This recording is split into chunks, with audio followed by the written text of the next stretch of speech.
तो hello everyone, कैसे हैं आप सब। उम्मीद करता हूँ बढ़िया होंगे। और आज आपको पढ़ने वाले हैं क्लास 12 फिजिक्स को आगे की तरफ। ठीक है, तो पहले मैं ऊपर मेंशन कर देता हूँ एक बार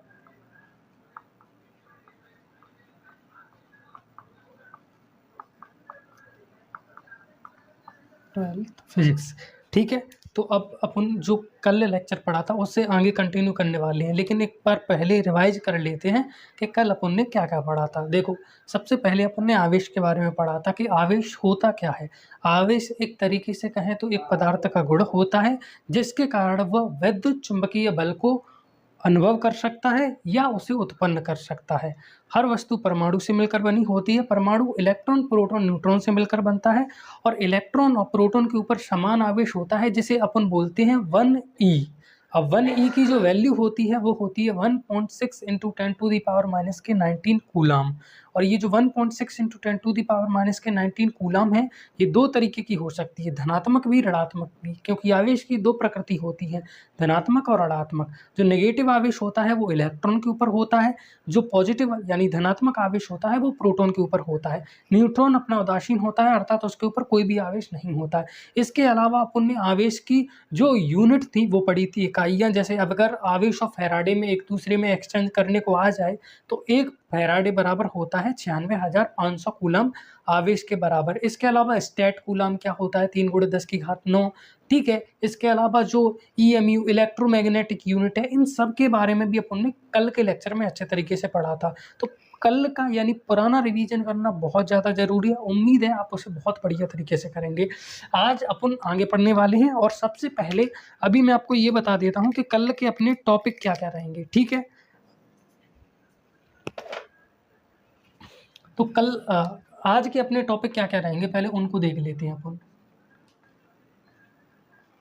सबसे पहली चीज तो अपन ये समझेंगे कि जो एक इलेक्ट्रॉन होता है उस पर 1.6 इंटू 10⁻⁻⁹ कूलम आवेश होता क्या है। ठीक है, उसके बारे में जानेंगे। उसके बाद अपन ये देखेंगे कि जो आवेश होता है उसमें आवेशन क्या होता है, जिस पर प्रश्न पूछा जा सकता है कि आवेशन क्या होता है बताइए और आवेशन के प्रकार बताइए। अगर इस तरीके से प्रश्न पूछा जाएगा तो वो 4 या 5 नंबर के अंदर आपके बोर्ड एग्जाम में आएगा।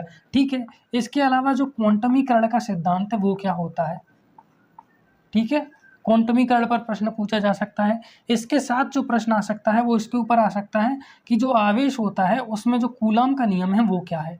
तो इन सारी चीज़ों को आज की इस लेक्चर के अंदर अपन देखने वाले हैं। टॉपिक बहुत ज़्यादा हैं, इनको कवर करने की कोशिश करेंगे। चालक कुचालक के बारे में भी पढ़ेंगे। कोशिश करूंगा कि मैं इन सभी को एक साथ कंप्लीट कर लूं। इन दोनों में आपके फॉर्मूले जनरेट होंगे, जिन फॉर्मूले पर आपके न्यूमेरिकल बनेंगे। तो अगर आपके न्यूमेरिकल आते हैं तो उनको मैं आज नहीं कराऊंगा, कल कराऊंगा। उससे फ़ायदा क्या होगा, बहुत सारे न्यूमेरिकल एक ही बार में हो जाएंगे और अपना ये चैप्टर जल्दी कंप्लीट होगा। क्योंकि अब सभी को पता है अपन ने थोड़ा लेट स्टार्ट किया है सिलेबस, तो अपने को बहुत अच्छे तरीके से चलना है और फास्ट भी चलना है। सारी चीज़ें समझ में भी आनी चाहिए और इसके साथ अच्छे तरीके से कवर भी होनी चाहिए। ठीक है, तो इस चीज़ को मैं मिटा देता हूँ। ये तो टॉपिक है, इसको नोट करने की ज़रूरत नहीं है। अब अगर आप नोट्स बनाना चालू करते हो तो जो मैं यहाँ से लिखूंगा वहाँ से बना सकते हो। ठीक है, इसके अलावा नोट्स मैं डिस्क्रिप्शन में दे ही देता हूँ, कमेंट सेक्शन में भी पिन कर देता हूँ और जो बोर्ड पर लिखता हूँ उसकी PDF आपको मिल ही जाती है। उम्मीद करता हूँ समझते होंगे आप। ठीक है, अब अपना पहला टॉपिक क्या था, आवेश से ही शुरुआत करने वाले हैं अपन। ठीक है, तो शुरुआत अपन यहाँ से करने वाले हैं आवेश से। आप सभी को मैं परमाणु के बारे में बता चुका हूँ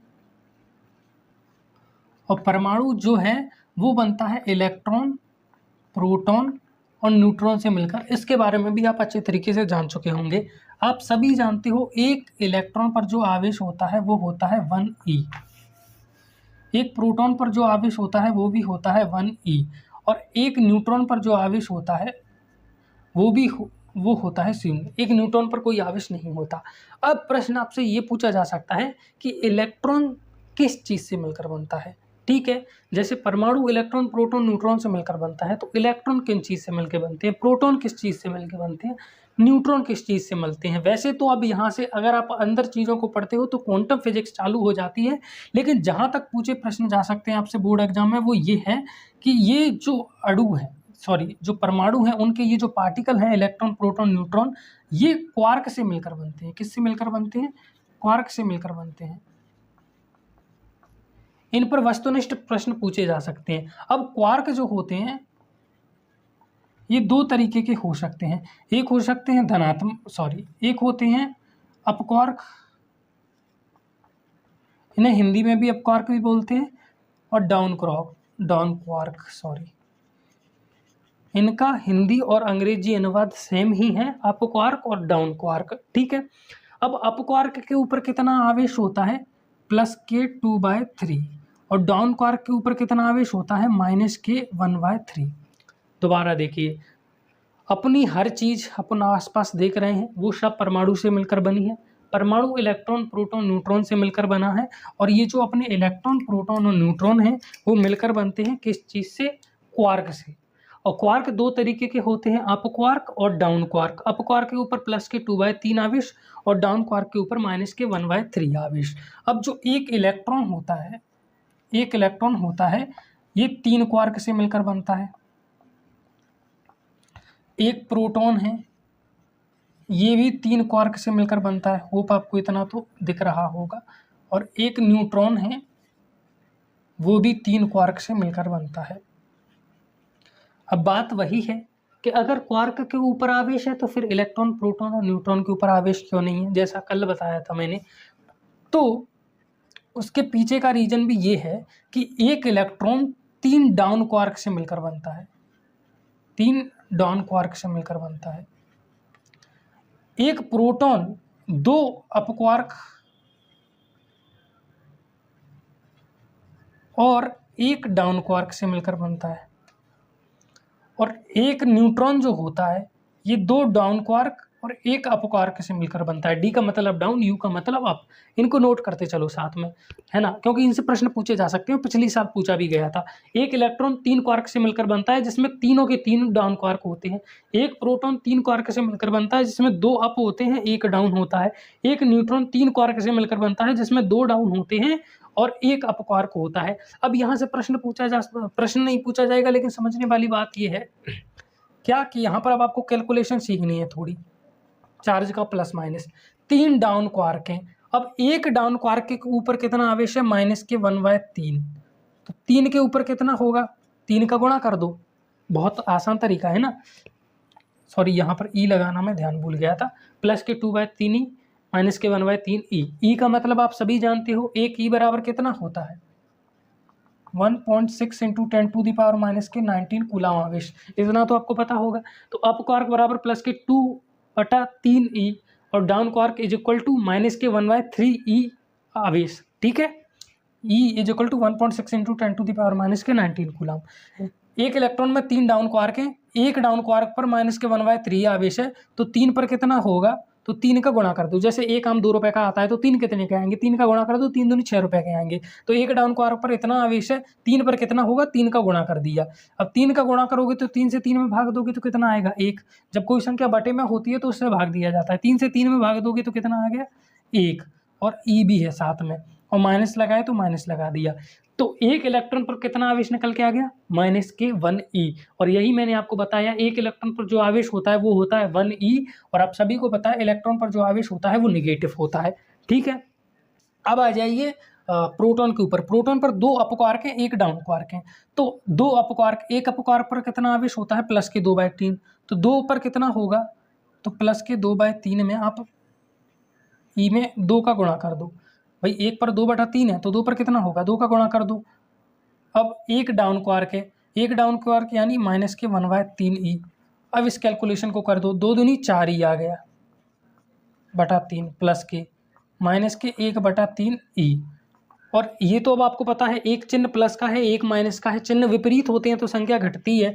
तो 4 में से 1 गई तो कितना बचा, 3 ई। बटे में कितना है अपना 3, और क्या प्लस का आएगा, क्योंकि प्लस के 4/3 बड़ी है -k1/3 से। 3 नीचे, 3 नीचे, नीचे तो दोनों संख्या एक सी है हर में, लेकिन अंश में देखोगे तो 4 बड़ी है इधर, यानी ये वाली संख्या बड़ी हो गई, तो प्लस का आएगा यहाँ पर। 3 से 3 में भाग दिया, नीचे की संख्या से भाग देते हैं तो कितना आ गया, 1 ई, और प्लस लगा दिया यहाँ पर। बेसिक मैथ आपको आता होगा। तो अब क्या पता चल गया कि प्रोटॉन के ऊपर +k1 ई आवेश होगा, और यही मैंने लिखा है, प्रोटॉन के ऊपर 1 ई आवेश होता है जो कि +k होता है। और कल भी मैंने आपको बताया था 1 ई मतलब 1.6 × 10⁻⁻19 कूलम, बट यहाँ पर प्लस लगा है यानी पॉजिटिव आवेश होगा। न्यूट्रॉन पर देखो, 2 डाउन क्वार्क है, 1 अप क्वार्क है। 2 डाउन क्वार्क, एक डाउन क्वार्क पर होता है -k1/3 आवेश, तो 3 2 पर कितना हो जाएगा, 2 का गुणा करो, प्लस के एक अपक्वार्क है, एक अपक्वार्क में कितना होता है 2/3 ही, समझ गए।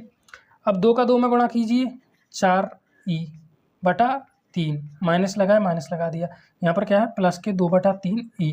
अगर समझ में ना आई तो वीडियो को पीछे करके देख लीजिए, ऑनलाइन में एक बहुत बड़ा फायदा होता है। अब नीचे तो दोनों में हर सेम है, 3 आ गया, ठीक है। ऊपर है माइनस के 4e और इधर है प्लस के 2e।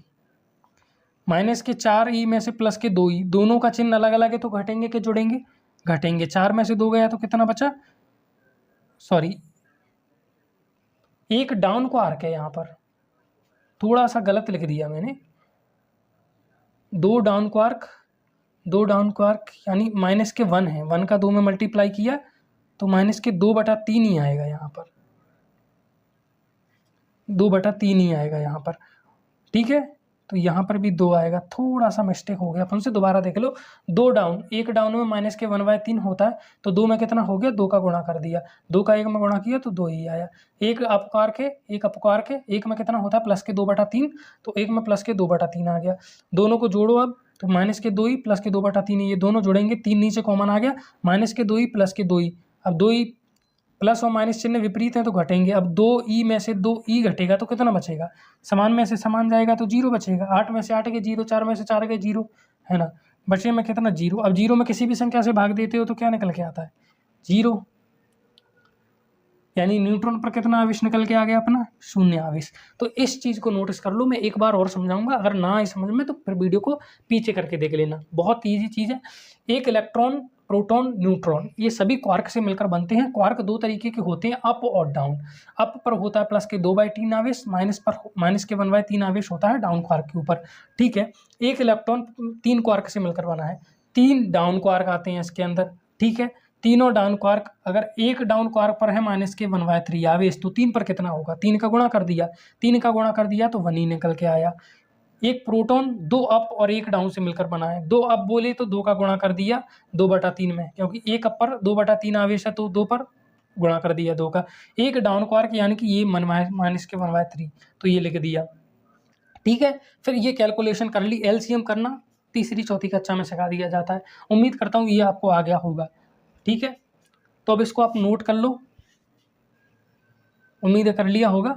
अब मैं इसको थोड़ा मिटा देता हूँ।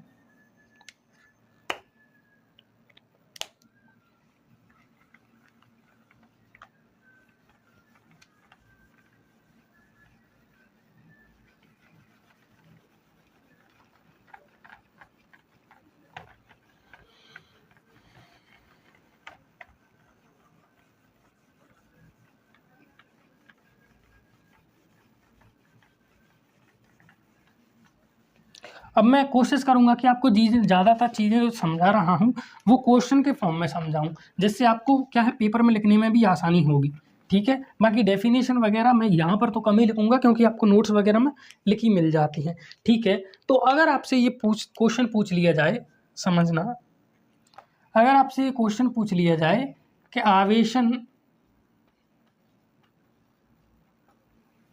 क्या है,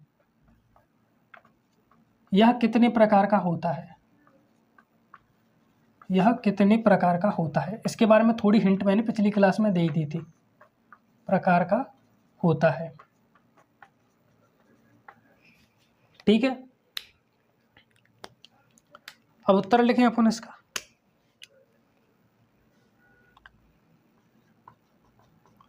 अब समझो आवेशन होता क्या है।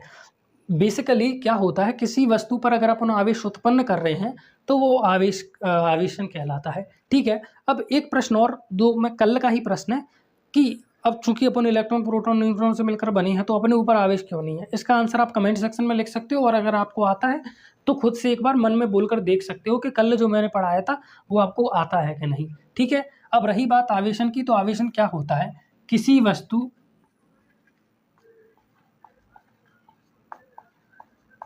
पर आवेश उत्पन्न करने की प्रक्रिया आवेशन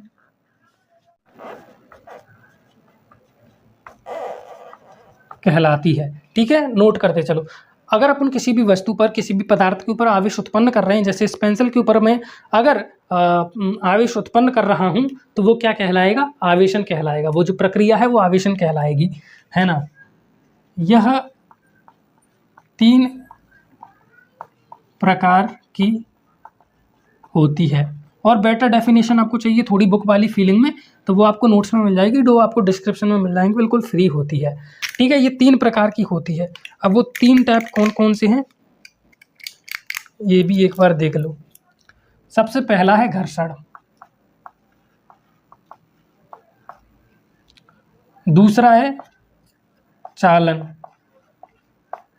ठीक है, पहला है घर्षण के द्वारा, दूसरा है चालन के द्वारा, तीसरा है प्रेरण के द्वारा।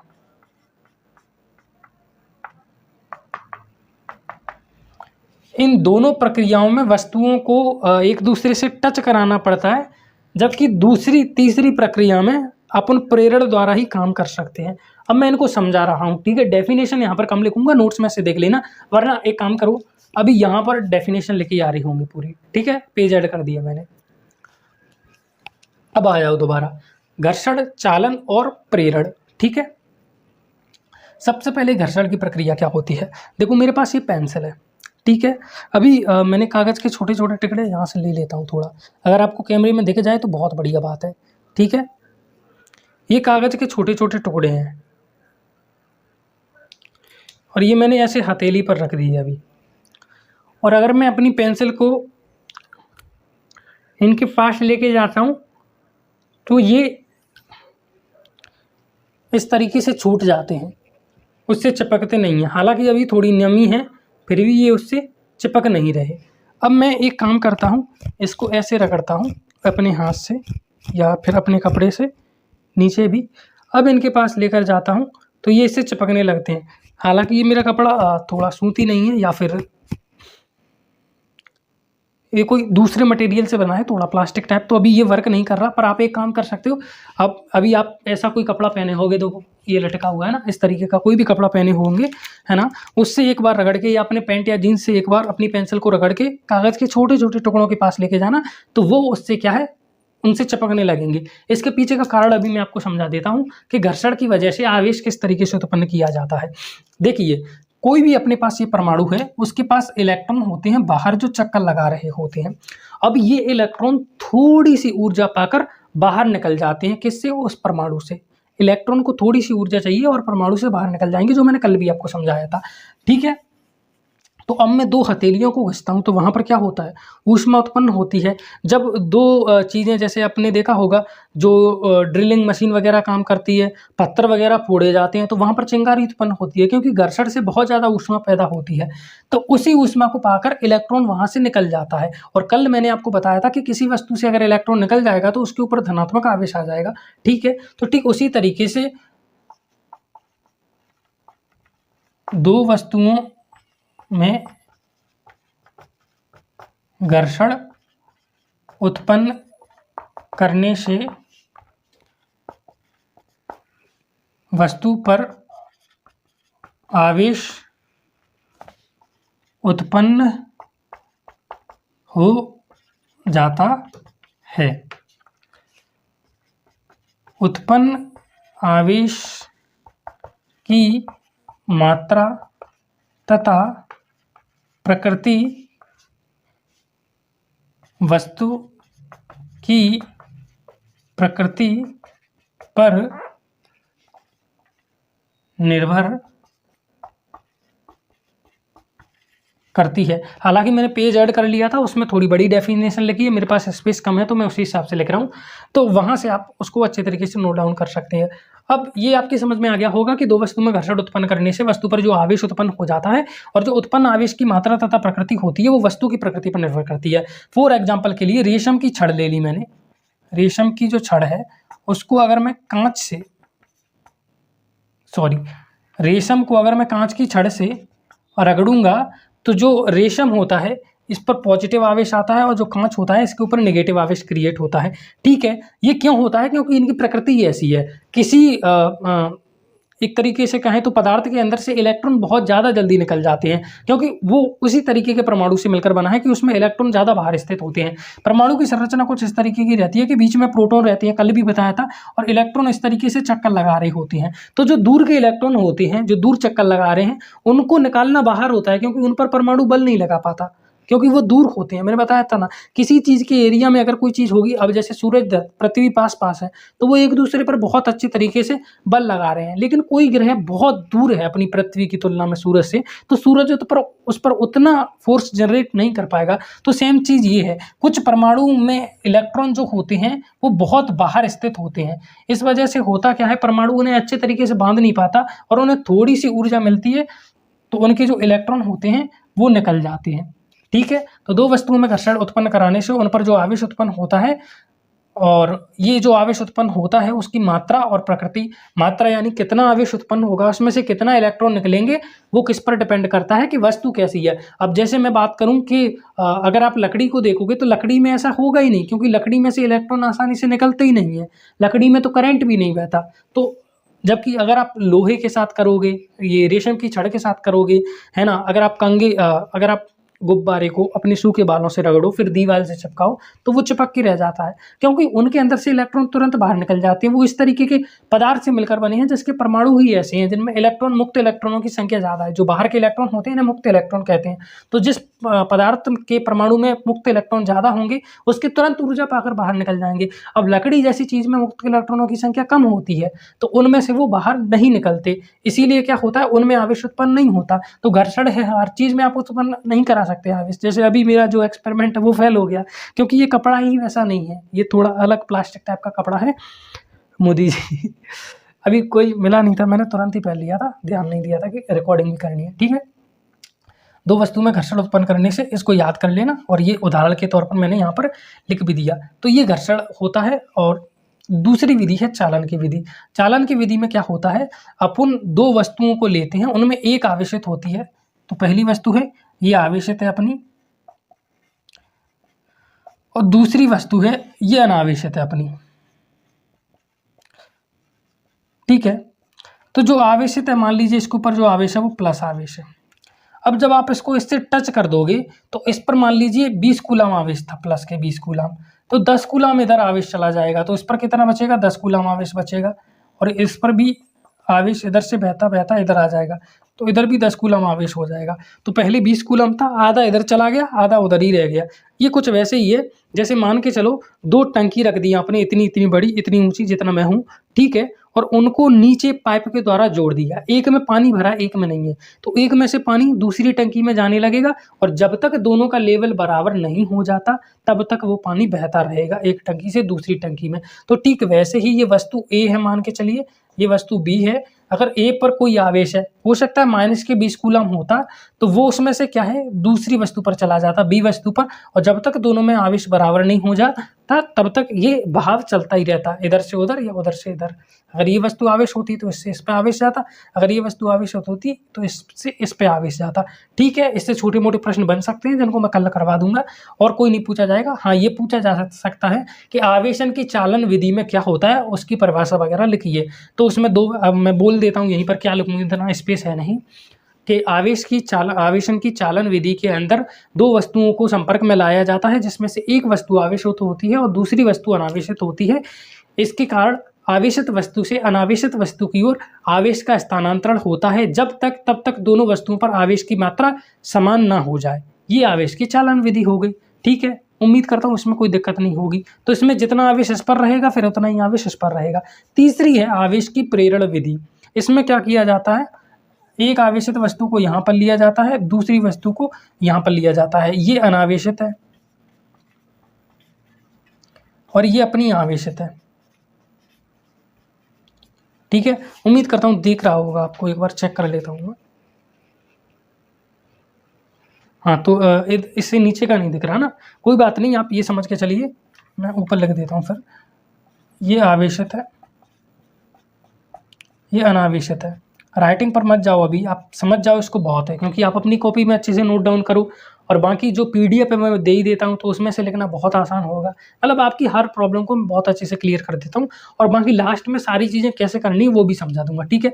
आवेशित है तो इस पर कोई आवेश है, मान लीजिए प्लस आवेश है, उदाहरण के लिए ले रहा हूँ, माइनस भी हो सकता है। अब ये प्लस आवेश है, ये वस्तु है। अब चूंकि वस्तु है तो ये परमाणु से मिलकर बनी है, परमाणु है तो इसके अंदर भी इलेक्ट्रॉन, प्रोटॉन, न्यूट्रॉन तो होंगे ही। अब इसके अंदर भी अगर इलेक्ट्रॉन है, प्रोटॉन है, न्यूट्रॉन है, तो होगा क्या, इलेक्ट्रॉन को ये आवेश अपनी ओर खींचेगा, प्लस माइनस को अपनी ओर आकर्षित करता है, कल बताया था। तो माइनस आवेश इधर की ओर जाने लगेगा, ठीक है, और प्लस को प्रतिकर्षित करता है तो प्लस दूर दूर रहेगा, ठीक है। क्या होगा, ये परमाणु से मिलकर बनी है, परमाणु में मुक्त इलेक्ट्रॉन होंगे। अब ये जो प्लस आवेश है ये मुक्त इलेक्ट्रॉनों को अपनी ओर नहीं खींचेगा, क्योंकि इलेक्ट्रॉन पर माइनस आवेश होता है। तो जो मुक्त इलेक्ट्रॉन है परमाणु से निकलकर इधर की ओर जाने लगेंगे, है ना। अब चूंकि इलेक्ट्रॉन इधर की ओर चले जाएंगे सब, तो इधर नेगेटिव आवेश आ जाएगा, और चूंकि इधर से गए हैं तो इधर पॉजिटिव आवेश आ जाएगा। कल इस चीज़ें बहुत बढ़िया तरीके से पढ़ाई थी कि इलेक्ट्रॉन किसी वस्तु पर आ जाते हैं तो उस पर माइनस आवेश आता है, और किसी को छोड़ के चले जाते हैं तो प्लस आवेश आ जाता है। आप अपनी कैपेसिटी को बढ़ाइए, अगर जल्दी भूल जाते हैं तो बार बार रिवीजन कीजिए, कल की क्लास का अच्छे से नोट से रिवीजन कीजिए, बहुत बढ़िया तरीके से याद रहेगा। तो अब ये वस्तु कैसी थी, आवेशित थी, ये वस्तु कैसी थी, अनावेशित थी। तो अब क्या हो गया, इन दोनों पर आवेश उत्पन्न हो गया, ये तो आवेशित थी, इस पर आवेश नहीं था तो इस पर आवेश उत्पन्न हो गया। और आवेश किसी वस्तु पर भी उत्पन्न करने की जो प्रक्रिया है उसी को आवेशन कहते हैं। तो घर्षण से चाहे आवेश उत्पन्न करो, चाहे चालन से इस वस्तु पर आवेश उत्पन्न किया था, इस पर पहले कोई आवेश नहीं था ना, अब उत्पन्न कर दिया। और प्रेरण के द्वारा भी अपन ने यहाँ पर आवेश उत्पन्न किया है। तो ये सब आवेश उत्पन्न करने की विधियां हैं और आवेश उत्पन्न हो जाता है। अब समस्या क्या है, अब अगर आप इस वस्तु को दूर ले जाओगे तो होगा क्या, जब इस वस्तु को आप इससे दूर लेकर गए तो इस वस्तु पर फिर से आवेश शून्य हो जाएगा, क्योंकि इलेक्ट्रॉन फ्री प्लस की तरफ चले जाएंगे, प्लस इलेक्ट्रॉन को अपनी ओर आकर्षित करता है कि नहीं, तो सब इधर की ओर चले जाएंगे और फिर इस पर जो नेट आवेश है वो शून्य हो जाएगा। तो इससे क्या करते हैं, इसे कुछ इस तरीके से धरती से अटैच कर देते हैं, अर्थिंग कहा जाता है इसे, ठीक है, अर्थिंग। इसमें क्या किया जाता है, भू संपर्कित कर दिया जाता है, भू संपर्कित कर दिया जाता है, ठीक है। तो इससे क्या होता है, प्लस आवेश चूंकि धरती में चला जाता है, धरती उदासीन माना जाता है धरती को, अब प्लस आवेश इधर है तो प्लस आवेश बह के इधर चला जाता है। जैसे चालन में नहीं होता, आवेश कम की तरफ, कोई भी वस्तु अपनी ज़्यादा मात्रा से कम मात्रा की तरफ जाती है। एक कमरे में धुआं भरा है, आप खिड़की खोल दो, बाहर बिल्कुल धुआं नहीं है, तो पूरा धुआं बाहर जाने लगेगा ज़्यादा से कम की तरफ। तो वैसे ही यहाँ पर ज़्यादा आवेश है, इधर जा रहा है क्योंकि इधर कम है, तो वैसे ही इधर ज़्यादा आवेश है और धरती तो उदासीन है, तो ये पूरा आवेश धरती में चला जाएगा। ये माइनस आवेश क्यों नहीं जाएगा, क्योंकि माइनस आवेश को प्लस ने बांध के रखा है। जैसे ही पूरा आवेश इस धरती में चला गया, फिर आप अर्थिंग को डिस्कनेक्ट कर देना, अर्थिंग को हटा देना, और फिर आप क्या करना, इस वस्तु को दूर कर लेना, तो इस वस्तु पर नेगेटिव आवेश रह जाएगा। लेकिन जरूरी नहीं है कि इस वस्तु पर जितना आवेश हो उतना ही इस पर आवेश हो, है ना। इस पर मान लीजिए Q1 आवेश है तो इस पर हो सकता है Q2 आवेश उत्पन्न हो, यानी Q1 और Q2 बराबर नहीं है, तो इसमें बराबर आवेश उत्पन्न हो ये जरूरी नहीं है। सारी चीज़ें समझ में आ गई। अब प्रेरण में अगर आपसे पूछा जाए कि ये नहीं पूछा जाएगा अर्थिंग कैसे करते हैं, क्या होता है, ये आपसे कुछ नहीं पूछा जाएगा। आपसे सिंपल सा प्रश्न आएगा कि आवेशन की जो प्रेरण विधि है वो क्या है, उसको समझाइए। तो आवेशन की प्रेरण विधि में एक आवेशित वस्तु को एक अनावेशित वस्तु के निकट लाया जाता है, और जिसके कारण जो आवेशित वस्तु होती है उसके कारण अनावेशित वस्तु में क्या होता है, आवेश उत्पन्न हो जाता है। अगर आवेश को बनाए रखना है तो उस अनावेशित वस्तु को जिसमें आवेश उत्पन्न हुआ है उसे भू संपर्कित कर दिया जाता है, जिससे विपरीत प्रकृति का आवेश भूमि में समा जाता है और जो वस्तु है उस पर एक ही प्रकार का आवेश रह जाता है, ठीक है। जो आपसे पूछा जाएगा वो यहाँ पर मैंने अभी पेज ऐड किया था, उसमें देखने को मिल जाएगा, पॉज करके नोट कर लेना। बाकी इसके नोट्स जो हैं इन सभी के वो आपको मिल ही जाएंगे। उम्मीद करता हूँ आपने नोट कर लिया होगा, स्क्रीनशॉट लें तो ले लें, ठीक है। हमें ज़्यादा टॉपिक कंप्लीट करने हैं, वो भी कम टाइम के अंदर। उम्मीद करता हूँ आप इस चीज़ को समझ रहे होंगे, है ना। अब ब्लैक एंड वाइट के बारे में एक बच्चा बोल रहा था कि सर ब्लैक एंड वाइट क्यों रखते हो, क्योंकि देखो होता क्या है, मैंने चेक तो किया नहीं है, होता क्या है, आर्टिफिशियल लाइट में उतनी अच्छी क्वालिटी नहीं आती। मेरे पास कोई एक्स्ट्रा लाइट है नहीं, तो कलर्स उतने अच्छे नहीं आते। हो सकता है ये सब वैसे ही काला काला दिख रहा हो। जब उसे ब्लैक एंड वाइट कर देते हैं तो कलर्स की दिक्कत नहीं रहती, क्वालिटी अच्छी लगने लगती है। जो फालतू की पिक्सेल्स बाहर निकल रहे होते हैं वो भी नहीं निकल रहे होते, तो वो प्रॉब्लम सॉल्व हो जाती है। इसीलिए मैं ब्लैक एंड वाइट कर देता हूँ। पर अगर इस बार कलर्स वगैरह सब कुछ अच्छा आता है तो मैं उसे कलर्स में ही रखूँगा, क्योंकि इस बार थोड़ा मैंने कैमरे की सेटिंग में छेड़छाड़ की है उससे मे भी क्वालिटी थोड़ी सी बेटर हो पिछले के कंपैरेटिवली, ठीक है। और थोड़ा बड़ा बड़ा लिखने को उम्मीद करता हूँ 360 भी की क्वालिटी पर इतना समझ में आ ही जाता होगा। ज़्यादा बड़ा लिखूंगा तो फिर वो बोर्ड कम पड़ जाएगा, है ना। तो मैं फिर भी कोशिश करता हूँ थोड़ा बड़ा लिखने की। बाकी बात ये है कि जो मैं लिखता हूँ उसका PDF करना है, PDF ओपन हो जाएगा, बहुत बढ़िया तरीके से जूम करके देख लो, हर चीज़ आपको क्लियरली लिखी मिल जाएगी, वहाँ से नोट्स बना लो। बाकी हाथ से लिखे हुए रजिस्टर पर नोट्स वो मैंने डिस्क्रिप्शन में दे ही दिए हैं, एक बार उस पर क्लिक करो और उस वीडियो में जैसा बताया वो प्रोसेस फॉलो कर लो। पूरा 1 मिनट का प्रोसेस नहीं होगा, इतनी मेहनत तो कर ही सकते हो, आपको सारे नोट्स मिल जाएंगे। वरना इसके 100 रुपये, 500 रुपये, 300 रुपये, 400 रुपये हर संस्थाएं लेती है, यहाँ पर आपको फ्री में मिल रहा है, तो थोड़ी मेहनत कोई भी कर लो, ठीक है। अब आवेश के बारे में बता दिया मैंने, क्या बताया था, लकड़ी में आवेश उत्पन्न नहीं होता। तो इस तरीके से पदार्थों को 3 भागों में बांटा जाता है, ठीक है। तो पदार्थ 3 प्रकृति का होता है, इस तरीके से मैं यहाँ पर लिख देता हूँ कि पदार्थ में आवेश संचरण या विद्युत चालकता के आधार पर इसे 3 भागों में बांटा जाता है। मतलब 3 टाइप में बांट दिया जाता है। जितनी भी धातु हैं, अगर आपने थोड़ी बहुत केमिस्ट्री पढ़ी होगी तो आपको पता होगा, उन्हें 3 भागों में बांट दिया जाता है। एक होते हैं चालक, कंडक्टर अंग्रेजी में बोलते हैं, दूसरे होते हैं अर्धचालक जिन्हें सेमीकंडक्टर बोलते हैं। देखो परिभाषा का ऐसा होता है, कंडक्टर और कुचालक जिन्हें बोला जाता है नॉन कंडक्टर।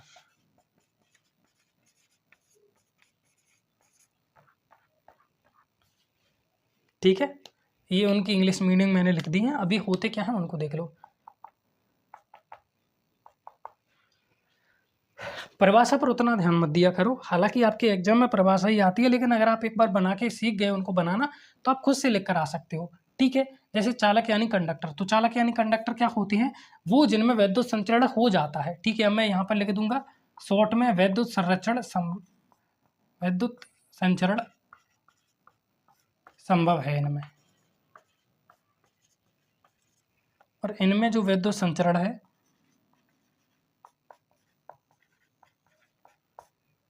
नहीं होता। या फिर विद्युत संचरण की जगह आप ये लिख सकते हो विद्युत धारा, बहुत आसान लैंग्वेज में, विद्युत धारा का प्रवाह इसमें हो जाता है। विद्युत धारा यानी करंट बताया था ना, तो विद्युत धारा का प्रवाह इसमें हो जाता है, करंट इसमें बह जाता है, और इसमें करंट नहीं बहता, ठीक है। वो मैंने ऊपर लिख ही दिया, आप सब मतलब समझ रहे होंगे। अर्धचालक यानी सेमीकंडक्टर, तो सेमीकंडक्टर वे होते हैं जिनमें सामान्यतः प्रवाह नहीं होता या बहुत कम होता है, ठीक है। अब थोड़ा अच्छे से समझो, चालक क्या होते हैं, वो जिनमें विद्युत धारा यानी करंट आसानी से बह जाता है, ठीक है। उदाहरण के तौर पर मैं लिखूं तो आपका जो हो गए कॉपर हो गया, कॉपर को बहुत अच्छा चालक माना जाता है। एल्यूमिनियम हो गया, आपके घरों में जो तार इस्तेमाल होते हैं वो किस चीज़ के होते हैं, एल्यूमिनियम के होते हैं। मोटर वगैरह में जो तार लगे होते हैं वो एल्यूमिनियम के होते हैं, लेकिन कुछ कुछ जगह कॉपर के तार भी इस्तेमाल किए जाते हैं। थोड़े से महंगे आते हैं एल्यूमिनियम से, लेकिन इनमें इनका जो रेसिस्टेंस होता है वो कम होता है, इससे इसमें अच्छे तरीके से करंट बहता है, और ज़्यादा करंट को भी ये बहुत बढ़िया तरीके से सह लेते हैं, ठीक है। ये इनसे 20 से 30 गुना अच्छे होते हैं, ये मान के चलिए। लोहा हो गया, आयरन हो गया, है ना, तो एटसेट्रा में लिख देता हूँ भैया, कॉपर के तार, एल्यूमिनियम के तार और लोहा हो गया, इन सभी से आपको करंट लगता है ना, तो ये विद्युत सभी विद्युत के चालक हो गए जिसमें विद्युत करंट बह सकता है, आवेश इनमें बह सकता है। कुचालक कौन हो गए, जिनमें आवेश नहीं बहता।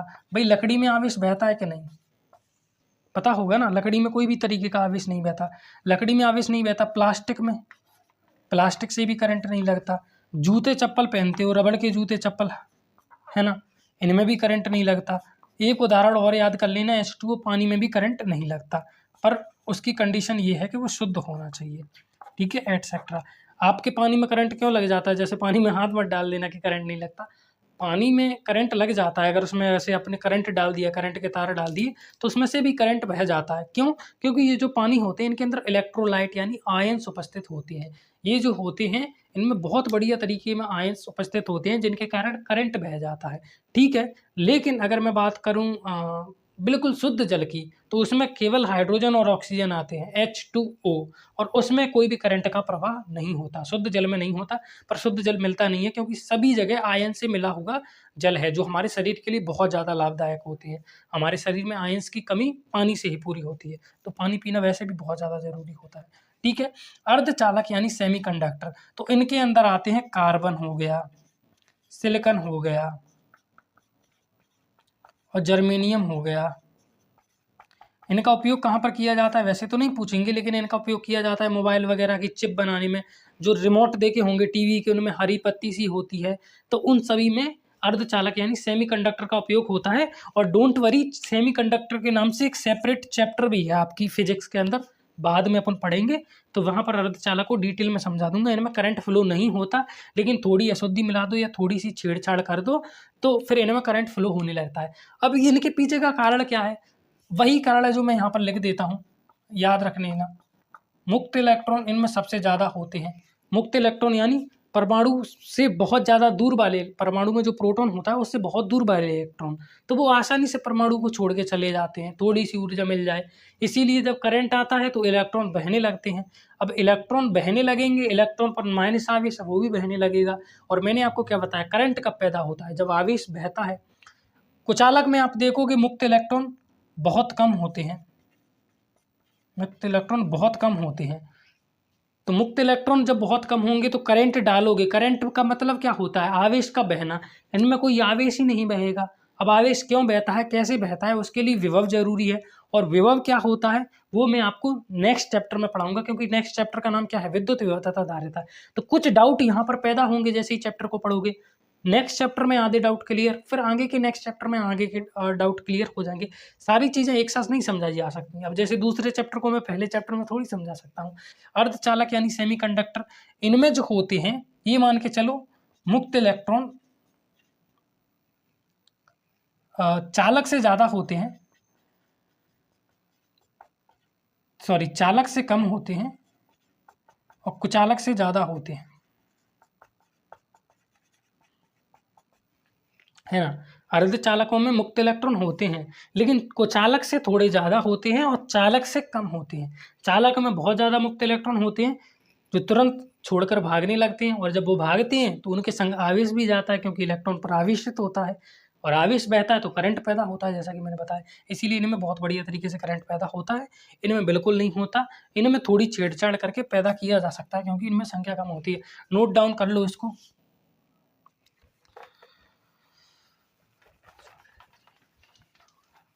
जो बोर्ड पर लिख रहा हूँ उसका PDF भी मिल जाएगा और अलग से नोट्स भी मिल जाएंगे, तो एक बार चेक जरूर कर लिया करो मेरे भाई लोग, सब आपके ही काम में आएगा, ठीक है। अब अपने एक दो टॉपिक और रहे हैं, जैसे कूलाम का नियम रह गया, अभी विद्युत आवेश संरक्षण रह गया, और एक रह गया अपना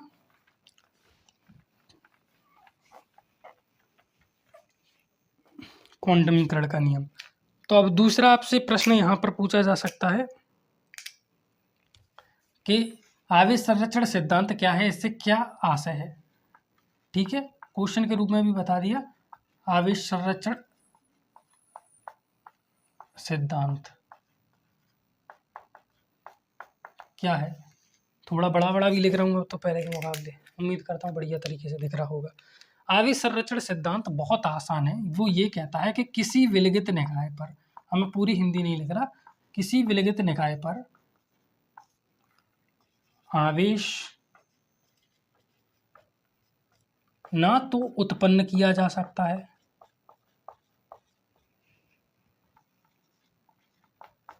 किया जा सकता है, और ना ही नष्ट किया जा सकता है, ना ही नष्ट किया जा सकता है। यहाँ पर लिख ही देता हूँ। किसी विलगित निकाय पर आवेश ना तो उत्पन्न किया जा सकता है और ना ही नष्ट किया जाता है। समझो विलगित निकाय क्या होता है। जब हम किसी भी चीज़ को समझा रहे होते हैं और दुनिया से अलग थलग लेना होता है। जैसे जैसे कि मैं समझा रहा होता हूँ कि मैंने एक बॉल को यहाँ पर रख दिया। अब इस बॉल के बारे में अध्ययन करना है तो आप बोलोगे सर बॉल तो नीचे गिर जाएगी ज़मीन पर, क्योंकि गुरुत्वाकर्षण बलों से खींच रहा है। तो ऐसे में समझाने के लिए मैं ये ले लेता हूँ कि ये जो बॉल है ये विलगित है। विलगित है यानी इसके पास और कुछ भी नहीं है, ना आसपास पर्यावरण है, ना धरती है, ना कुछ है, बस अकेली एक बॉल है। तो विलगित निकाय का मतलब होता है विलगित, यानी लिख देता हूँ। अब विलगित से कोई सवाल नहीं आएगा, ये तो हिंदी का एक टर्म है, क्योंकि बहुत सारे बच्चों को हिंदी नहीं आती, इसीलिए विलगित का मतलब होता है बिल्कुल कोई भी अलग थलग चीज़ पड़ी हो, बिल्कुल शुद्ध देसी भाषा में कोई भी चीज़ अलग थलग पड़ी हो। तो किसी विलगित निकाय पर, यानी कोई बिल्कुल अलग निकाय है, उस पर आवेश ना तो उत्पन्न किया जा सकता है और ना ही नष्ट किया जा सकता है। यानी कोई विलगित निकाय, उस पर 10 कूलम आवेश है, तो आप उस पर आवेश उत्पन्न कर ही नहीं सकते। कैसे उत्पन्न करोगे? आप बोलोगे घर्षण के लिए, तो घर्षण के लिए दूसरी वस्तु चाहिए होगी, है कि नहीं? चालन से, तो उसके लिए भी दूसरी वस्तु चाहिए होगी। और विलगित निकाय का अर्थ क्या होता है कि उसके आसपास कोई भी नहीं है। कोई भी मतलब कोई भी नहीं। अब ये पेन मैंने अलग ले ली, इस पर मैं आवेश उत्पन्न करना चाहता हूँ, तो मुझे कोई ना कोई जुगाड़ लगानी पड़ेगी ना। तो वो मुझे लगानी पड़ेगी, कोई दूसरी चीज़ लानी पड़ेगी। तब तक इस पर ना तो आवेश उत्पन्न किया जा सकता है और ना ही नष्ट किया जा सकता है अकेले इसका इस्तेमाल करके। ये आवेश संरक्षण का सिद्धांत कहता है। ठीक है, तो इस तरीके से मैं कह दूं कि पूरा जो ब्रह्मांड है वो एक विलगित निकाय, अलग अलग अलग चीज़ है। तो अगर पूरा ब्रह्मांड एक विलगित निकाय है तो पूरे ब्रह्मांड में जो आवेश की मात्रा रहेगी वो स्थिर रहेगी। पहले ब्रह्मांड में जितना आवेश था उतना ही आवेश अब रहेगा। वो कैसे, आप समझ लीजिए, एक वस्तु पर 10 कूलम आवेश था और ये दूसरी वस्तु है। इन दोनों को मैं एक दूसरे के पास लेके आया, तो 10 कूलम में से 5 कूलम आवेश इस पर चला गया और 5 कूलम आवेश इस पर रह गया। तो क्या इस पर आवेश पैदा हो गया? एक तरीके से कह सकते हो कि इस पर आवेश पैदा हो गया, लेकिन अगर सही मायने में देखोगे तो इसका आधा आवेश इस पर चला गया, तो इस पर आवेश पैदा थोड़ी हुआ, है ना। जैसे मैंने एक व्यक्ति को पानी पिला दिया, तो मैंने पानी पैदा नहीं किया, उस व्यक्ति ने भी पानी पैदा नहीं किया, मेरे पास जो पानी था वो मैंने उसे दे दिया। ठीक है, तो पानी का स्थानांतरण हुआ है। तो वैसे ही आवेश का स्थानांतरण संभव है ना। मैं यहाँ पर लिख देता हूँ, आवेश का स्थानांतरण संभव है। स्थानांतरण यानी कोई चीज़ एक जगह से दूसरी जगह पर ट्रांसफर करना, तो आवेश का स्थानांतरण संभव है। उसे एक जगह से दूसरी जगह भेजा जा सकता है, लेकिन कहीं पर पैदा नहीं किया जा सकता, है ना। आवेश कैसे उत्पन्न हो जाता है? या तो उसमें से इलेक्ट्रॉन निकल जाए या उसमें इलेक्ट्रॉन आ जाए। तो अगर इलेक्ट्रॉन निकल गए तो उस पर आवेश पैदा थोड़ी हुआ है, आवेश पहले से ही था। अब चूंकि इलेक्ट्रॉन निकल गए तो क्या हो गया, वो आवेश हमें दिखाई देने लगा। एक तरीके से कहें तो किसी वस्तु पर कोई भी आवेश उत्पन्न हुआ है, मान लीजिए इस पर कोई आवेश नहीं था, 4 इलेक्ट्रॉन बाहर चले गए, तो इस पर कितना आवेश आ गया, प्लस के 4 ई आवेश आ गया, है ना। इलेक्ट्रॉन निकल जाते हैं तो प्लस का आवेश आता है, जितने इलेक्ट्रॉन निकलते हैं उतना ही आवेश यहाँ पर क्रिएट हो जाता है। कल मैंने पढ़ाया था आपको। तो इस पर प्लस के 4 ही आवेश आ गया और इस पर माइनस के 4 ही ये बाहर निकल गए, क्योंकि इलेक्ट्रॉन पर नेगेटिव चार्ज होता है। तो आवेश पैदा क्या हुआ? अगर अभी भी टोटल आवेश अगर आप जोड़ोगे तो प्लस के 4 ही और माइनस के 4 ही कितना हो गया, 0 हो गया। तो किसी विलगित निकाय पर ना तो आप आवेश को पैदा कर सकते हो और ना ही नष्ट कर सकते हो, उसे केवल ट्रांसफर कर सकते हो। ठीक है, ये ठीक उसी तरीके से है जैसे ऊर्जा को ना तो उत्पन्न किया जा सकता है ना नष्ट किया जा सकता है। शेर ने मांस खाया तो शेर को ऊर्जा मिली, लेकिन शेर ने जो मांस खाया उसमें ऊर्जा कहाँ से आई? क्योंकि जो भी मांस है, हिरन का मांस है, तो हिरन ने चारा चरा होगा, उस चारे से ऊर्जा मिली। चारे को ऊर्जा कहाँ से मिली? चारे को सूरज की किरणों से ऊर्जा मिली। सूरज को ऊर्जा कहाँ से मिली? क्योंकि उसमें न्यूक्लियर रिएक्शन चल रही है। न्यूक्लियर रिएक्शंस में ऊर्जा कहाँ से निकल के आ रही है? क्योंकि जो इलेक्ट्रॉन प्रोटॉन न्यूट्रॉन है वो जब बाहर निकल रहे हैं तो ऊर्जा आ रही है। फिर वो ऊर्जा का एक अलग सिद्धांत है, 11वीं में पढ़ाते हैं। तो कुल मिलाकर वो ऊर्जा ट्रांसफर हो रही है। अगर हम शेर को खा लें तो शेर की ऊर्जा हमें ट्रांसफर हो जाएगी। तो कुल मिला के ऊर्जा ना तो नष्ट हो रही है और ना खत्म हो रही। अपन केवल उसका उपयोग कर रहे हैं। साइकिल चला रहे हैं हम, तो साइकिल में मैं पैडल मार रहा हूँ, तो मैं अपनी ऊर्जा साइकिल को दे रहा हूँ, तभी साइकिल उस ऊर्जा को पाकर चल पा रही है। तो साइकिल अपनी ऊर्जा से थोड़ी चल रही है। अगर पेट्रोल को चलाना है, गाड़ी को चलाना है तो पेट्रोल की ऊर्जा का इस्तेमाल करना पड़ेगा। इसीलिए पेट्रोल वगैरह को, कोयला वगैरह को ऊर्जा का स्रोत कहा जाता है, क्योंकि कोयला से गाड़ी चलती है। तो ऊर्जा पैदा नहीं हो रही, अपन ऊर्जा को ट्रांसफर कर रहे हैं, बस कोयला में बदल दिया। तो वैसे ही आवेश है, आवेश को भी आप पैदा नहीं करते, बस उसमें से इलेक्ट्रॉन निकाल दिए। तो इलेक्ट्रॉन पर तो पहले से ही आवेश था ना, बस वो अब आपको दिखने लगा। तो किसी विलगित निकाय पर आवेश उत्पन्न भी नहीं किया जा सकता और नष्ट भी नहीं किया जा सकता, केवल स्थानांतरण संभव है। आवेश स्थानांतरण हो गया। अब और कौन सा टॉपिक रह गया, मैं उसको एक बार चेक कर लेता हूँ। पहला अपन का टॉपिक था आवेशन और संरक्षण हो गया। अब क्वांटमीकरण और कूलाम का नियम, दो चीजें रही हैं, और फिर अपन कल इनके ऊपर न्यूमेरिकल भी करेंगे। तो सबसे पहले क्वांटमीकरण आपसे पूछा जा सकता है कि आवेश का क्वांटमीकरण क्या है, इससे क्या आशय है, इसके बारे में बताइए। ठीक है, तो आवेश का क्वांटमीकरण, इसको भी देख लो।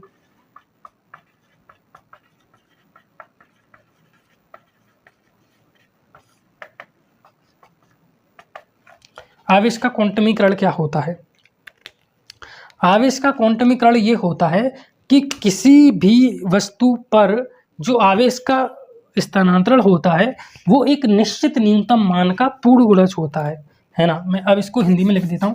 आवेश का स्थानांतरण संभव है, ये तो आपको पता ही है, इसको मिटा और देता हूँ, लिख लिया होगा आपने। आवेश का स्थानांतरण संभव है, और ये कोई पूछने वाली बात नहीं है कि आवेश का स्थानांतरण हो सकता है, भाई शुरू से वही तो करते आ रहे हैं। ठीक है, आवेश का क्वांटमीकरण, इस पर प्रश्न पूछा जा सकता है, 2 नंबर में आएगा, 2 या 3 नंबर में। तो आवेश का क्वांटमीकरण क्या कहता है अपन से? आवेश का क्वांटमीकरण ये कहता है कि किसी भी वस्तु पर आवेश स्थानांतरण एक निश्चित न्यूनतम मान का पूर्ण गुणज होता है। कोई वर्ड समझ में ना आए तो मैं बोलता भी हूँ साथ साथ में। ठीक है, किसी भी वस्तु पर आवेश का जो स्थानांतरण होता है एक निश्चित न्यूनतम मान का पूर्ण गुणज होता है। ये पर है, पर। ठीक है, निश्चित न्यूनतम मान का पूर्ण गुणज होता है। इसका अर्थ क्या होता है? जैसे अब आवेश कैसे पैदा होता है, आप सभी को मैंने अभी बताया था। 1 इलेक्ट्रॉन चला गया, 2 इलेक्ट्रॉन चले गए, 3 इलेक्ट्रॉन चले गए, है ना। मैंने ये कभी नहीं कहा कि आधा इलेक्ट्रॉन चला गया, क्योंकि आधा इलेक्ट्रॉन कभी जाता ही नहीं है। जाएगा तो पूरा जाएगा, नहीं तो नहीं जाएगा। ठीक है, तो हो सकता है 1 इलेक्ट्रॉन चला जाए, 2 इलेक्ट्रॉन चला जाए। अब 1 इलेक्ट्रॉन चला जाएगा तो उस पर कितना आवेश पैदा होगा? प्लस के 1 ई। 2 इलेक्ट्रॉन चले जाएंगे तो प्लस के 2 ई आवेश पैदा होगा। 3 इलेक्ट्रॉन चले जाएंगे तो प्लस के 3 इलेक्ट्रॉन आवेश पैदा होगा, है ना। अब ये तो मत पूछना कि ये क्या होता है, नेगेटिव लगाना बंद कर देता हूँ एक बार। ठीक है, अब ये तो आपको पता होगा। देखो, मैंने कल के लेक्चर में ही पढ़ाया था कि प्रोटॉन और इलेक्ट्रॉन बराबर होते हैं किसी भी वस्तु पर। अगर 1 इलेक्ट्रॉन चला गया यानी 1 ई आवेश गया, क्योंकि 1 इलेक्ट्रॉन पर 1 ही आवेश होता है, तो पहले दोनों पर बराबर थे। अब 1 इलेक्ट्रॉन चला गया तो परमाणु में 1 इलेक्ट्रॉन की कमी हो गई, और 1 इलेक्ट्रॉन की कमी हो गई यानी 1 प्रोटॉन ज़्यादा हो गया पहले से। पहले 4 प्रोटॉन थे, 4 इलेक्ट्रॉन थे, 1 इलेक्ट्रॉन चला गया तो 3 प्रोटॉन 3 इलेक्ट्रॉन तो ठीक है, लेकिन प्रोटॉन की संख्या 4 है यानी 1 इलेक्ट्रॉन ज़्यादा है। समझो, देखो यहाँ पर दोबारा बता देता हूँ। 4 इलेक्ट्रॉन है, 4 प्रोटॉन है, 1 इलेक्ट्रॉन चला गया तो 3 इलेक्ट्रॉन रह गए, 4 प्रोटॉन रह गए, 4 प्रोटॉन रह गए। तो इस पर 1 प्रोटॉन ज़्यादा नहीं हो गया अब 1 प्रोटॉन, तो 1 प्रोटॉन पर 1 ही आवेश, वो भी प्लस के। वही मैं बताने की कोशिश कर रहा हूँ कि 1 इलेक्ट्रॉन चला जाए तो प्लस के 1 ई आवेश आएगा, 2 इलेक्ट्रॉन चले गए तो प्लस के 2 ई आवेश आएगा, 3 इलेक्ट्रॉन चले गए तो कितना आवेश आएगा? प्लस के 3 ही। 4 इलेक्ट्रॉन चले गए तो प्लस के 4 ही। कभी आधा नहीं आएगा। वैसे आधे को अपन गणित में कैसे लिखते हैं? किसी भी संख्या का आधा करना हो तो 2 से भाग दे दो, तो 1/2 यानी 1 का आधा। 8 का आधा कितना होता है? 4। 8 में 2 से भाग दे दो। 6 का आधा 3, 6 में 2 से भाग दे दो, तो 1 का आधा, 1 में 2 से भाग दे दो। इसे गणित में बोलते हैं आधा, है ना। तो आधा इलेक्ट्रॉन चला जाएगा तो प्लस के 1/2 ई आवेश आएगा। 1.5 इलेक्ट्रॉन चला जाएगा तो प्लस के 3/2 ई आवेश आएगा, और 2.5 इलेक्ट्रॉन चला जाएगा तो प्लस के 5/2 ई आवेश आएगा। ठीक है, 1 में 2 से भाग देते हो तो दशमलव में दशमलव के 5 ही आता है। ठीक है, तो आवेश का क्वांटमीकरण अपन से क्या कहना चाहता है? क्वांटमीकरण अपन से ये कहना चाहता है कि जाता है तो पूरा इलेक्ट्रॉन जाता है, यानी किसी भी वस्तु पर प्लस के 1 ई आवेश हो सकता है, प्लस के 2 ई आवेश हो सकता है, प्लस के 3 आवेश हो सकता है, प्लस के 4 ई आवेश हो सकता है, लेकिन इस तरीके के आवेश का कोई भी अस्तित्व नहीं है। कि +1/2 आवेश किसी वस्तु पर उत्पन्न हो जाए, कैसे होगा? जाएगा तो 1 इलेक्ट्रॉन जाएगा, जिसकी वजह से ये आवेश उत्पन्न होंगे।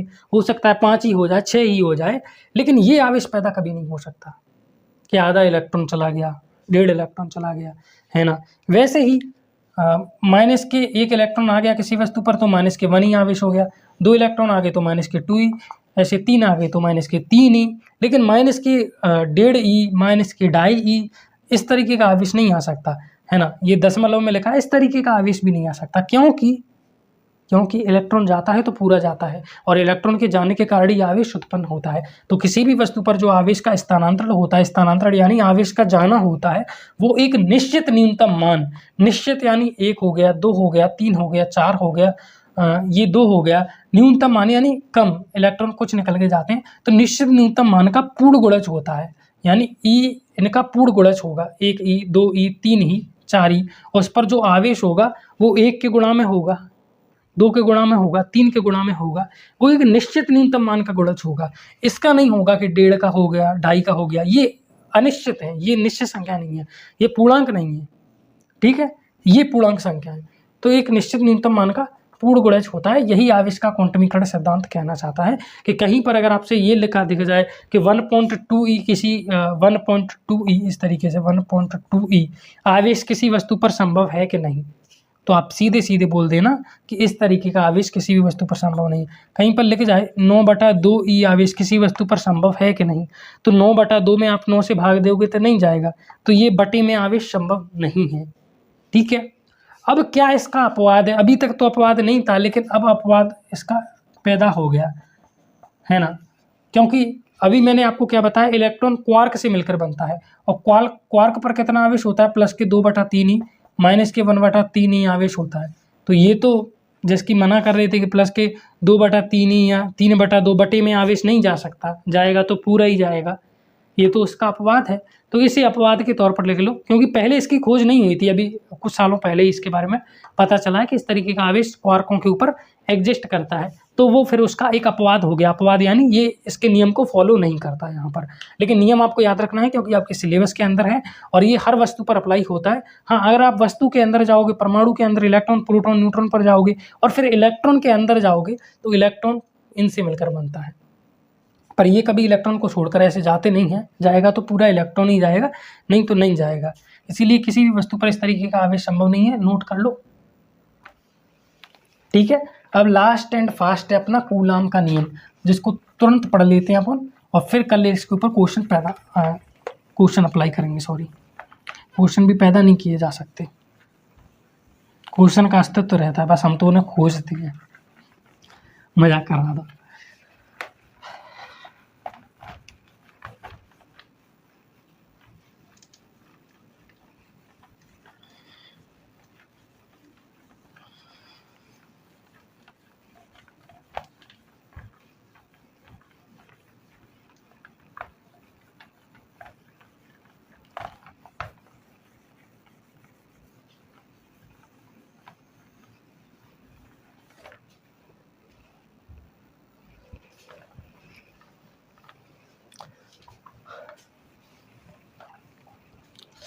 मोदी जी, अगली बार ध्यान रखूंगा। वैसे तो मेरा काम किसी भी राजनीतिक पार्टी को प्रमोट करना है नहीं, ध्यान नहीं दिया, गलती से इसको पहन लिया था, पता नहीं था रिकॉर्डिंग भी करनी है आज, कल हो नहीं पाई थी किसी कारणवश, थोड़ी हेल्थ की दिक्कत हो गई थी। 12th physics. और अब अपना लास्ट टॉपिक है कूलाम का नियम, ठीक है? कूलाम का नियम मैं नियम समझा देता हूँ, इसके बारे में और डिटेल आपको कल बताऊँगा। नियम क्या होता है उसको समझा देता हूँ, फॉर्मूला समझा देता हूँ। कल चूँकि इस पर न्यूमेरिकल करेंगे तो उसके बारे में और जितनी भी चीज़ें हैं सब बता दूंगा, ठीक है? आजकल बहुत ज़्यादा थ्योरेटिकल टॉपिक अपन ने अच्छे तरीके से कवर कर लिए, कल इन्हें न्यूमेरिकल के फॉर्म में कन्वर्ट करेंगे। कूलाम का नियम जो होता है किसने दिया था? कूलाम ने दिया था, ठीक है? अब इसके बारे में और चर्चा अपन क्या कर लेते हैं। ये क्या कहता है कि हमारे पास कोई दो वस्तु हैं या फिर दो बिंदु आवेश है, दो बिंदु आवेश मान के चलो, दो बिंदु आवेश है। कूलाम का नियम किस पर अप्लाई होता है? बिंदु आवेशों पर। तो दो बिंदु आवेशों के मध्य लगने वाला बल उनके गुणनफल के समानुपाती व दूरी के वर्ग के व्युत्क्रमानुपाती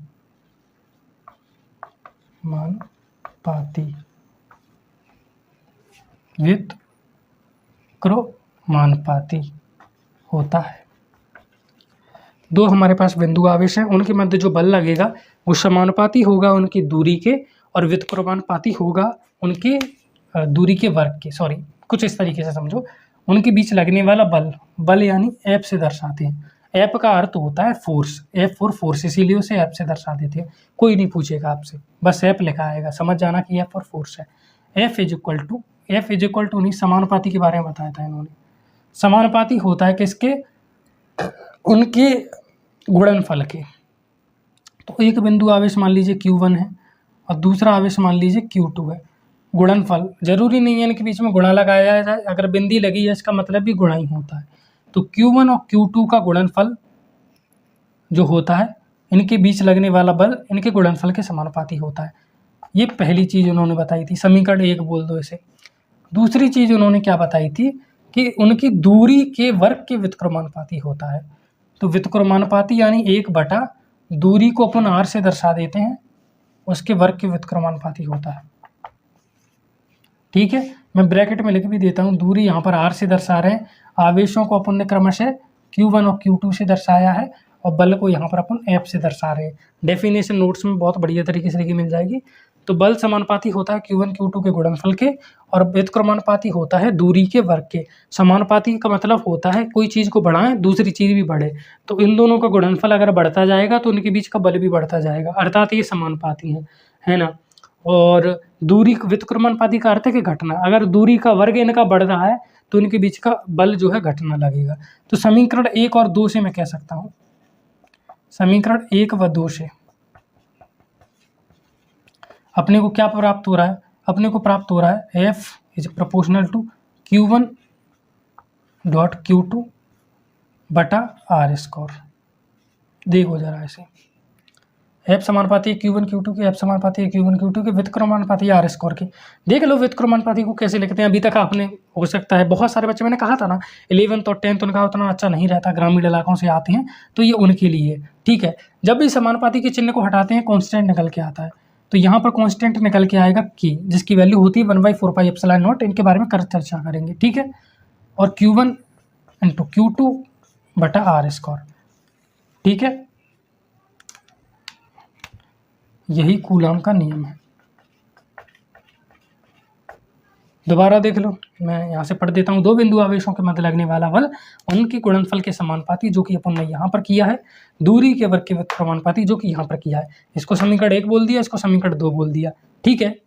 एक तरीके से समीकरण बोल सकते हैं, इनको समानुपाती का चिन्ह लगा है। समीकरण 1 और 2 को मिलाकर अपने को क्या मिल गया? ये मिल गया क्या? Proportionally Q1 Q2 upon R square, गुणनफल के समानुपाती और दूरी के वर्ग के व्युत्क्रमानुपाती। सिंपल सी फिजिक्स है, इतना आना चाहिए आपको। समानुपाती के चिन्ह को अगर आप बराबर में बदलते हो तो K निकल के आता है, K कांस्टेंट होता है, ठीक है। तो F equal to K Q1 Q2 बटा R स्क्वायर। अगर आपको समानुपाती वगैरह ये बेसिक सा नहीं आता तो मुझसे बोल देना, मैं इसके ऊपर एक वीडियो में थोड़ा सा समझा दूंगा फिर, ठीक है। बाकी ये क्या है, 3वीं 5वीं 6वीं कक्षा की चीज़ें होती हैं तो उतना बताया नहीं जाता, क्योंकि वीडियो की लेंथ बढ़ती है। और फिर ये कूलॉम का नियम है, K की अपनी वैल्यू होती है, और ये सारी चीज़ों का अपना एक महत्वपूर्ण होता है। तो इन सारी चीज़ों को अपन कल समझेंगे, इस पर सवाल लगाएंगे बहुत बढ़िया तरीके से, आप अच्छे तरीके से समझोगे। स्क्रीनशॉट लो तो ले लो, ठीक है। अब मैं इसको भी रिमूव कर देता हूँ, ठीक है। अब नोट्स वगैरह के बारे में थोड़ा और बता देता हूँ, अगर आपको कोई भी दिक्कत हो रही है तो।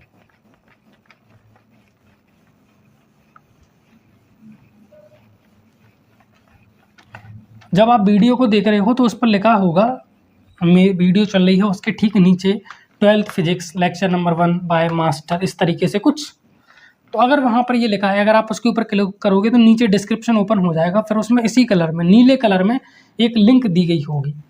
उस लिंक के ऊपर जैसे ही आप क्लिक करोगे, आपके सामने एक कॉपी उत्पन्न हो जाएगी ये बोर्ड उत्पन्न हो जाएगा, इसी तरीके का बोर्ड। और जो भी मैंने यहाँ पर आज लिखा है वो सब PDF के फॉर्म में आपको देखने को मिल जाएगा।